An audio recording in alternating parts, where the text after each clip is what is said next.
나누실 은혜의 말씀은 로마서 6장 15절부터 23절까지의 말씀을 보도록 하겠습니다. 큐티책으로 보면 어제 본문인데요. 로마서 6장 15절에서 23절까지의 말씀, 로마서 6장 15절에서 23절까지의 말씀입니다. 우리 한 절 한 절 교독하도록 하겠습니다.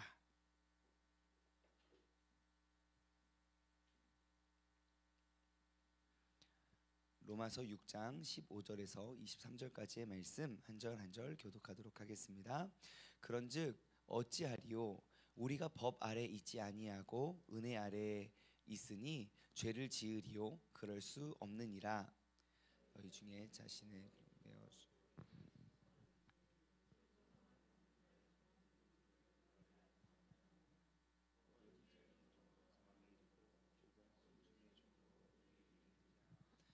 하나님께 감사하리로다. 너희가 본래 죄의 종이었더니 너희에게 전하여 준 바 교훈의 본을 마음으로 순종하여 죄로부터 해방되어 의에게 순종하였느니라. 너희 육신이 연약함으로 내가 사람의 예대로 말하노니 전에 너희가 너희 지체를 부정과 불법에 내주어 불법에 이른 것 같이 이제는 너희 지체를 의에게 종으로 내주어 거룩함에 이르라.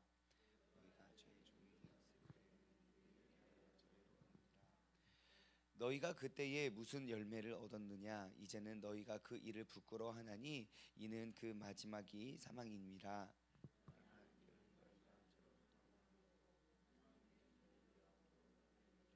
열매를 맺었으니 그 마지막에 영생이라.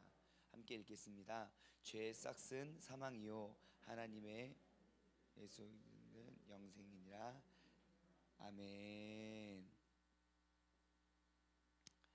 네, 오늘 또 새벽 예배 찾아 나오신 여러분 모두를 주님의 이름으로 환영합니다. 우리 앞뒤 좌우 반갑게 인사하겠습니다. 참 잘 나오셨습니다. 환영합니다. 축복합니다.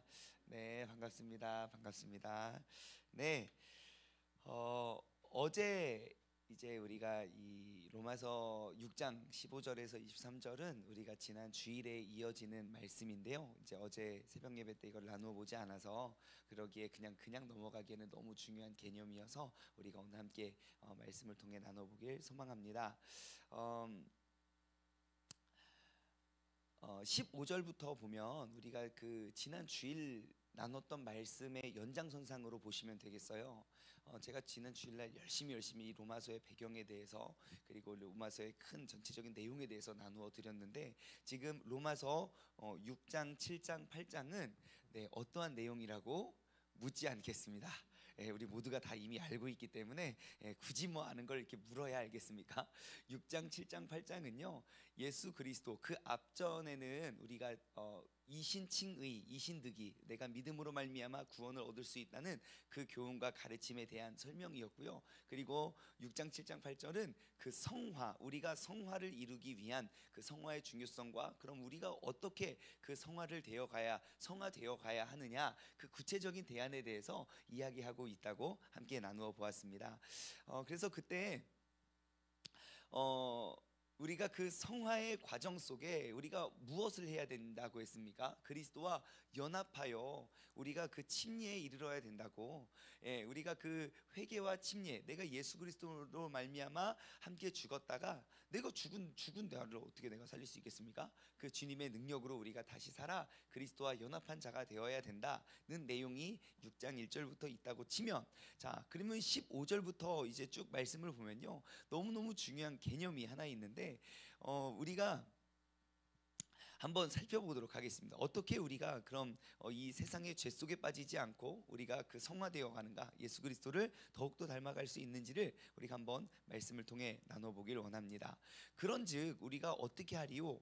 우리가 법 아래 있지 아니하고 은혜 아래 있으니 죄를 지으리요? 그럴 수 없느니라.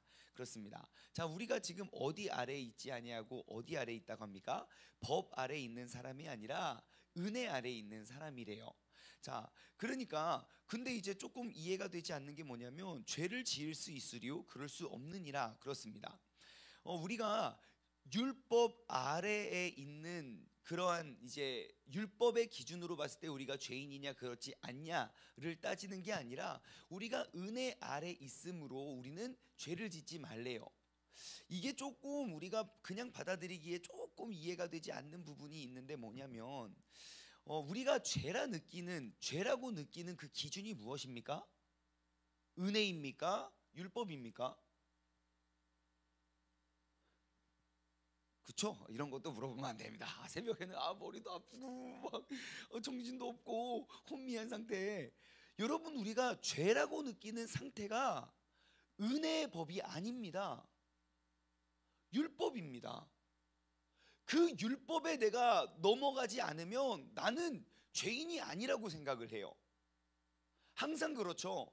우리가 나는 죄를 짓지 않았다. 왜? 나는 그 짓을 하지 않았기 때문에. 그런데 성경은 계속 이야기하죠. 우리가 율법 아래 있는 죄인이 아니라 은혜 아래 있는 사람이기 때문에 너희는 죄를 짓지 말래요. 우리가 알고 있는 은혜는 무엇입니까? 모든 죄도 다 씻어내고 용서받은 게 그게 은혜 아닙니까? 그러므로 말미암아 우리는 은혜 안에서 더 자유한다고 우리는 생각을 해요. 그런데 지금 여기서 이야기하는 그 개념은 우리가 은혜 아래 있으니 더더욱 죄를 지어서는 안 된다는 것입니다. 이게 무슨 말이냐? 여러분 한번 보십시오. 우리가 율법이 왜 부담스럽습니까? 율법 아래 있으면 우리는 한없는 죄인이 되기 때문입니다. 죄인이 되기 때문입니다. 여러분 율법에 어떻게 참 자유하십니까? 아니요. 저도 그 유대인들이 지켜왔던 613가지의 율법을 저는 뭐 거의 안 지키고 내가 굳이 지켜야 되냐? 난 은혜 안에 있기 때문에 난 안 지켜도 된다라고 생각하는 게 저만은 아니잖아요. 예, 죄의 법 앞에는 우리는 늘 율법은 부담스러운데 은혜는 너무너무 이제 가볍게 여겨요. 우리는 은혜 안에 있으니까. 그런데 여러분 한번 생각해 보십시다. 굳이 따지면 눈에 보여지는 그 율법에 부정하지 않고 흠이 없었던 바리새인들은 눈으로 봤을 때 하나도 잘못한 게 없어요. 그렇죠? 그런데 그들이 무엇을 잘못했습니까? 그들의 삶의 모습이 율법 아래에만 있었기 때문에 주님은 그거를 책망하신 거예요. 너희가 은혜의 법 아래에 있어야지 왜 아직도 율법 아래에 있느냐?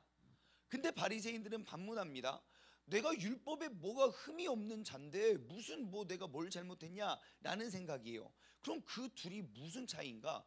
율법을 이야기하면 우리가 그냥 행하는 우리의 몸이라고 본다면 은혜의 법은 어떠한 법입니까? 우리의 마음이에요.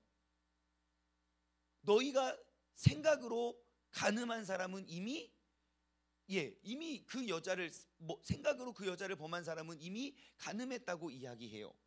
그러면 율법이 셉니까? 은혜의 법이 셉니까? 은혜의 법이 훨씬 크죠. 왜냐하면 우리의 마음의 상태까지도 주님 앞에 온전히 드려야 하는 사람이기 때문이죠. 그런데 우리는 율법은 너무너무 부담스러운데 은혜 앞에서 너무너무 자유롭다는 거예요. 이 로마서 말씀을 잘못 이해하면 맞아요. 우리가 믿음으로 구원을 얻기 때문에 우리는 이런 율법 하나도 지키지 않아도 괜찮아요. 하나님의 사랑으로 다 뒤덮어 주셨으니까요. 우리가 은혜 안에 거하는 게 더 중요해요. 그럼 도대체 그 은혜가 무엇이냐는 거죠. 바로 하나님의 영광의 법이고 그것이 바로 하나님 앞에 거룩의 법입니다. 여러분, 우리가 이 은혜 아래에 있다는 사실을 다시 한번 오늘 이 아침에 기억하길 소망합니다. 하나님은 그냥 값없이 그 은혜를 내어준 게 아니에요. 은혜로 말미암아 우리가 더욱더 자유함을 누려야 된다는 것, 이렇게 보시면 될 것 같아요. 내가 예를 들어 내가 어디를 가다가 이렇게 생각합시다. 예전에 이제 일본에서 그런 일이 있었어요. 어떤 50대 취객이 술에 취해서 전철에 뛰어들었어요. 근데 다 와타시노 아노 막 다 그러고 있을 때 용감한 한국인 똑똑한 청년이 뛰어들었어요. 그리고 그 취객을 던져내고 나도 나오려는 때 전철에 쳐서 목숨을 잃었죠. 자, 그 아저씨는 은혜로 목숨을 얻은 거죠. 내가 이 사람 알지도 못하고 내가 뭐 아무것도 몰라요. 근데 와서 뭐 이렇게 하는데 그 젊은 청년이 나를 살려줬어요. 자, 그랬는데 이 일본 사람 입장에서는 그 사람이 내 목숨은 은혜로 얻은 거잖아요. 그러면 이 나를 위해 목숨을 버린 이 청년 앞에 가서 그의 부모님을 찾아가서 이 사람의 말과 태도와 행동은 어떠해야 됩니까? 네? 조금도 절대적으로 예의도 잘 지키고 모든 것 앞에 진짜 정말 공손하고 고마운 마음으로 절을 하고 인사를 해야겠죠. 왜요? 법적으로 잘못한 게 없어요. 법적으로 내가 뭐 한 건 없어요. 하지만 내게 생명을 가져다 준, 나를 위해서 자신의 몸을 버린 그 은혜 안에 있기 때문이죠. 1년이 지났다고 칩시다. 또 그 기일이 되었어요. 어떻게 하시겠습니까? 1년 전과 똑같은 마음으로 가서 공손히 인사를 하고 예의를 지키는 게 맞겠지요. 5년이 지났습니다. 어떻게 해야 될까요? 5년쯤 됐으니까 좀 그만합시다. 내가 굳이 한국까지 가서 그 기일을 지켜야 되겠습니까? 여러분, 이렇게 나온다면 어떻게 해야 됩니까, 그 사람? 예? 눈가를 찔러줘야죠. 여러분, 우리는 어떠합니까? 나의 죄를 크게 느꼈을 때는 주님 앞에 한없이 낮아져 나는 죄인입니다 엎드리지만 1년이 지나고 한 달이 지나고 3년이 지나고 5년이 지나면 우리의 태도는 어떠하냐는 거예요. 내가 처음 주님께서 나를 구원해 주셨다는, 택했다는 그 은혜 속에 우리는 오늘도 엎드려야 된다는 겁니다. 여러분, 율법 아래서 의로운 사람 되지 마십시오. 은혜 아래서 죄인이 되지 마십시오. 오늘 하루를 살아갈 때에도 우리가 내게 베풀어 주신 그 은혜를 회복할 수 있는, 그 은혜를 아는 자다운 말과 행동을 하며 살아갈 수 있는 믿음의 사람 되기를 소망합니다. 16절입니다. 너희 자신을 종으로 내어주어. 자, 여기서 되게 또 중요한 개념이 나와요. 종이라는 개념. 너희의 자신을 종으로 내어주어 누구에게 순종하든지 그 순종함을 받은 자의 종이 되는 줄을 너는 알지 못하느냐? 혹은 죄의 종으로 사망에 이르고 혹은 순종의 종으로 의에 이르느니라. 자, 지금 16절 말씀에 우리는 뭐래요? 종이래요. 종인데 우리의 육체는 우리의 마음의 지시를 받는, 우리가 마음을 따르게 하는 그러한 마음의 종인데, 그런데 우리의 마음을 조종하는 기관이 딱 두 곳이 있대요. 어디하고 어디입니까? 여기서 말하는 육체와 의예요. 그렇죠? 자, 그러면 크게 영적으로 보면 우리 이 육체는, 이 껍데기는 내 마음의 거울입니다. 내가 마음 먹는 대로 우리가 행동을 해요. 우리가 움직이고요. 그렇죠? 자, 그러면 지금 내 마음을 이끌고 주관하는 그러한 영적인 생태계는 딱 두 종류예요. 하나님이냐 마귀냐. 내가 하나님의 종이 되느냐 마귀의 종이 되느냐. 내 마음을 어디에다 두고 누구에게 이끌리느냐, 바로 그것입니다. 그럼 여러분에게 한번 질문해 볼게요. 여러분은 어디 소속입니까? 이것도 물으면 안 되는구나. 한번 여러분 대답해 보세요. 여러분 하나님의 종입니까? 마귀의 종입니까? 무엇으로 하나님의 종이라고, 어떠한 근거로 하나님의 종이라고 대답하셨습니까? 여기 앉아있으면 하나님의 종이에요, 여기 나가 있으면 마귀의 종이고, 큰일 날 이야기입니다. 아니요, 여기 안 나와도 하나님의 종이 될 수 있어요.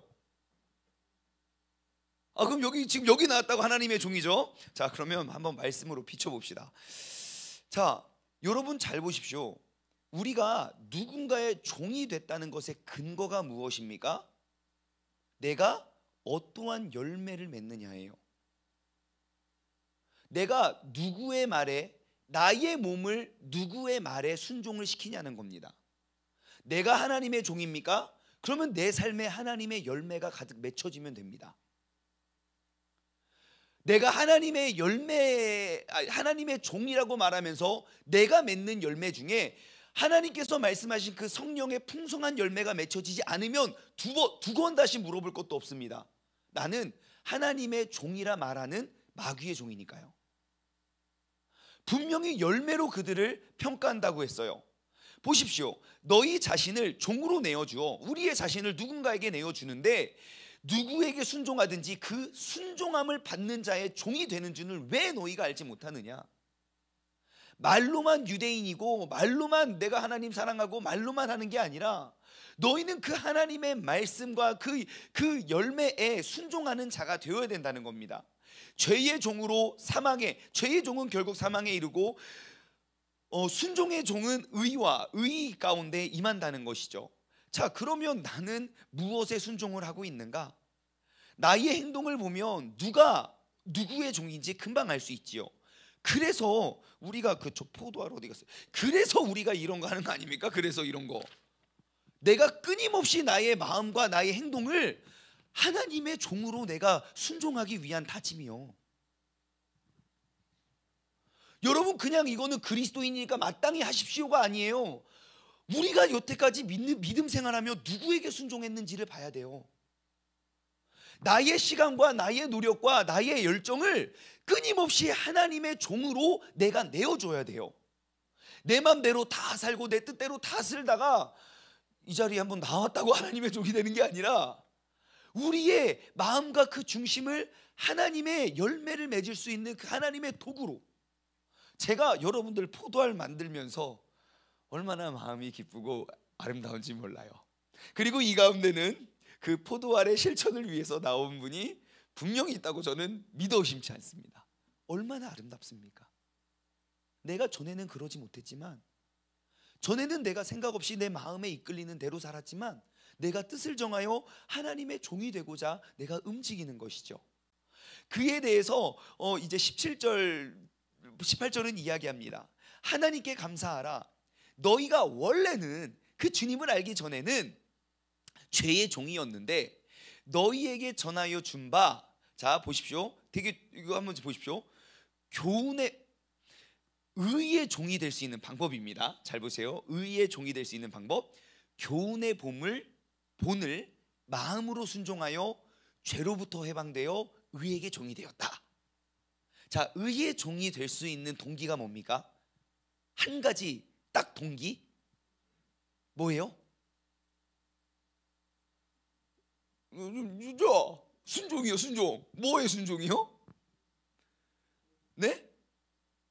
교훈의 본이에요. 그 교훈의 본은 뭡니까? 참고로 여기서 말하는 본, 이것은 표준을 뜻해요. 표준. 그러니까 그냥 스탠다드죠. 스탠다드. 그러니까 표준, 그 기준은 그때그때 바뀌지 않아요. 한 가지 정해준 기준은 옛날이나 지금이나 내일이나 늘 똑같이 변치 않는 그것이 바로 기준이에요. 자, 그러면 이 교훈의 본이 뭘까요? 말씀이죠. 이 교훈의 본, 이 하나님의 말씀을 마음의 법, 그 마음으로부터 순종하고, 그러니까 눈에 보이는 우리가 율법 아래 있는 게 아니라 그 은혜의 법, 그 마음으로부터 내가 순종하고 죄로부터 해방되면, 내가 그 은혜 가운데 내가 엎드리며 내가 살면, 그래서 아까 말했잖아요. 죄를 짓지 말라고. 은혜의 법 아래 죄로부터 해방되면요, 우리는 의의 종이 될 수 있다는 것입니다. 그래서 우리가 큐티하는 거예요. 그래서 교훈의 본을 지키기 위해서, 은혜의 법을 떠나지 않기 위해서 이 상태에 머물러 있는 것이 바로 신앙생활입니다. 내가 하나님의 종이, 내가 하나님을 믿으니까 하나님의 자녀입니다 라고 말하고 하나님을 알지 못하는 사람들과 똑같은 열매를 맺어가는 그냥 무늬만, 혹은 내 마음만, 그냥 말만, 저 교회 다니지 이제 5년 됐어요, 아 당신은 정말 그리스도인이군요 라는 것 말고요, 내가 그리스도인임을 증명하는 그 기준이 바로 교훈의 본을 마음으로부터 순종하고 따르고 죄로부터 해방되는 것. 여러분, 신앙의 첫 단추는 회개와 침례라고 그랬어요. 그 회개와 침례의 올바른 신앙생활의 첫 단추로 그 다음 하나님의 말씀을 묵상하고 그 말씀을 내 마음에 지켜서 집을 나갈 때나 들어올 때나 내가 그것을 붙잡고 내가 앉으나 서나 내가 자나깨나 언제나 그 말씀이 내 마음에 그 말씀으로 말미암아 내 마음이 더욱더 순종할 수 있는 그러한 교훈의 본을 마음속으로 새겨낼 수 있는 우리 모두가 되기를 주님의 이름으로 소망합니다. 19절 볼게요. 너희 육신이 연약함으로, 맞아요, 우리는 연약해요. 내가 사람의 예대로 말하노니 전에 너희가 너희의 지체를 부정과 불법에 내주어 불법에 이른 것처럼, 그러니까 예전에는 주님을 알기 전에는 우리가 그 연약함 때문에 우리는 여기저기 내줬지만 이제는 언제입니까? 전이 아닌 거예요. 내가 죄인임을 깨달았을 때죠. 자, 이제는 너희의 지체를 의에게 종으로 내어서, 자, 의의 종의 열매가 뭔가요? 거룩함에 이르래요. 지금 여태까지 다 다른 이야기 한 것 같지만 여러분, 그 은혜의 법, 거룩의 법 앞에 우리가 살아가는 것, 여러분 신앙생활의 원리는 아주 간단합니다. 하나님의 말씀대로 살아가면 되는 거예요. 그 공식은 너무너무 간단해요. 그래서 그 말씀대로 살아가잖아요. 그러면 우리의 삶의 모습이 어떻게 되냐면 결국 거룩해집니다. 누구처럼요? 하나님 혹은 예수님처럼요. 하나님이 나의 모습을, 야, 나는 이런 사람이야 라고 소개하는 그 말이 바로 그거든요. 내가 거룩하니까 너희도 거룩하라고요. 우리가 그 거룩을 오늘도 추구하며 살아갈 수 있는 믿음의 사람 되기를 주님의 이름으로 소망합니다. 결국 우리가 하나님의 자녀임을 증명하는 그 영수증은 바로 거룩입니다. 나의 삶에 끊임없이 그 거룩을 추구하고 만들어내고 거룩의 모습, 거룩의 말, 거룩의 행동을 나타낼 수 있는 그러한 믿음의 자녀가 되시길 주님의 이름으로 간절히 소망합니다. 마지막으로 한 가지 단어만 살펴보고 오늘 말씀을 맺으려고 해요. 23절입니다. 죄의 싹은 사망이요, 하나님의 은사는 그리스도 예수 우리 주 안에 있는 영원한 생명이니라. 그래요. 죄의 싹은 사망이요. 여기서 나타난 이 싹이라는 단어는요, 싹이 뭡니까? 싹 뭐죠? 예? 그렇죠. 아무것도 물어보면 안 돼요. 정신이 없어요. 그 싹이 뭐냐면 봉급이죠. 봉급, 한마디로 월급. 자, 근데 여기서 나오는 로마서 6장 23절에 나오는 삭세, 그 헬라어 원어를 찾아보면요, 옵소니온이라는 단어예요. 그 옵소니온이라는 단어의 뜻이 뭐냐면 삭시예요. 삭, 월급, 뭐 이게 수당 이런 걸 받는 건데, 근데 그 옵소니온의 정확한 뜻이 뭐냐면요, 그냥 내가 일반 회사에서 일하고 받는 돈이 아니라 군인에게 주어지는 삭시예요. 그러면 일반 사람들과 군인의 차이점이 뭡니까? 군인도 월급 받고 그리고 일반 회사원도 월급 받아요. 근데 이 옵소니온은 군인에게 주어지는 싹을 말해요. 그럼 군인과 일반인의 차이는 뭐죠? 모르겠어요. 아니요. 무엇이냐면 군인은 목숨을 걸고 나를 위해서가 아니라 나라를 위해서 애써요. 내가 목숨을 담보로 헌신한 것에 대한 값을 받지요. 목숨을 내어주고 나라가 위태했을 때 나는 목숨을 걸고 나아가는 게 바로 옵소니온이지요. 자, 그러면 죄는 뭡니까? 내가 사망을 위하여 목숨을 내걸어서 얻는 열매가, 그게 죄예요. 우리가 이 말씀을 묵상하면 말수록 우리는 마음속에 죄를 원망하고 미워하고 저주해야, 그러한 사람이 되어야 합니다. 죄를 짓는 게 당연하고 그 당연한 것 속에 주님의 은혜로 우리가 구원을 받는 게 아니에요. 그 은혜의 법 아래 있는 사람이라면 날로 그 목숨을 위해서 사망을 얻기 위해 내가 목숨 걸고 얻어내는 그런 죄의 싹을 바라는 사람이 되어서는 안 된다는 것입니다. 오늘 이 아침에 이곳에서 함께 예배드리는 우리 모두의 마음속에 더욱더 내가 죄로 말미암아 자유함을 누릴 수 있는, 내가 지금껏 어제까지도 나를 괴롭히고 짓누르던 그런 죄의 종이 아니라 그 죄를 다스릴 수 있는 죄의 주인의 모습으로 오늘 하루도 살아갈 수 있는 여러분 모두가 되시길 주님의 이름으로 소망합니다. 기도하겠습니다. 하나님 아버지 감사합니다. 오늘 이 아침에도 주님께서 우리를 주님 전으로 불러주셔서 아버지 하나님께서 내게 말씀하여 주시는 대로 아버지 하나님, 내가 그냥 세상의 사람들의 율법 아래 있는 사람이 아니라 정말 그 은혜 아래, 그 영광의 법, 거룩의 법 아래에서 나는 죄로부터 무뎌지는 것이 아니라 모든 죄로부터 더욱더 거룩해질 수 있는 믿음의 사람이 되어야 된다는 사실을 다시 한번 깨닫게 하심에 감사를 드립니다. 하나님, 오늘 하루를 살아갈 때도 내가 세상 사람들 보기에 내가 뭘 잘못했어, 나는 너보다 깨끗해, 순결해를 말하는 것이 아니라 내 안에 늘 내 안에 거하시는 그 성령님께서 보시기에 우리가 조금도 흠이 없고 존귀한 자녀로서 능히 일어설 수 있는 그런 복된 하루 되게 하여 주시옵소서. 아버지 하나님, 우리의 신앙생활은 바로 교훈의 본을 마음으로 순종하여 죄로부터 해방되는 것입니다.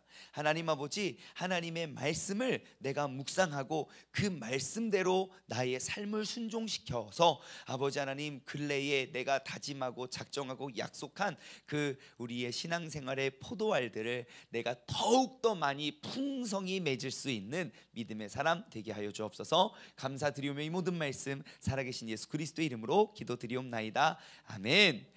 다 같이 두 손을 번쩍 들고 주님의 이름을 3번 힘차게 부르짖고 합심하여 기도하시다가 자유롭게 돌아가시겠습니다. 주여, 주여.